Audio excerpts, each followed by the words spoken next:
Welcome to నానమ్మ చేతి వంట. ఈరోజు స్వీట్ పొటాటో ఎలా చేద్దామో చూసేద్దామా. ఇట్లా శుభ్రంగా కడుక్కోవాలి, మంచిగా కడుక్కొని ఇట్లా జల్లి బుట్టలో పెట్టుకోవాలి. శుభ్రంగా కడుక్కొని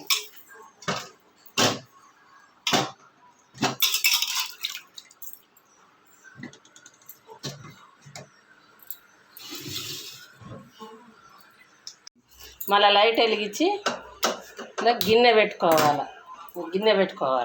నీళ్ళు పోసుకొని గిన్నె పెట్టుకోవాలి. గిన్నె పెట్టుకున్న తర్వాత మళ్ళీ ఇట్లా దీని దినుసుగడ్డలు పెట్టుకోవాలి. మోరం గడ్డలు, దినుసుగడ్డలు. తర్వాత బెల్లం వేసుకోవాలి. దీంట్లో కొంచెం ఇట్లా బెల్లం వేసుకోవాలి. బెల్లం వేసుకుంటే ఇక ఆయిల్కి మంచిగా ఉడుకుతాయి. ఇక స్వీట్గా ఉంటుంది. మూత పెట్టుకోవాలి.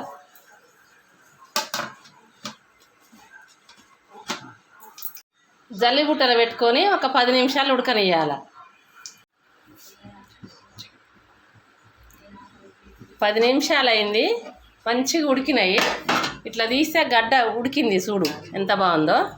ఇంకా బంద్ చేసుకుంటున్నాము.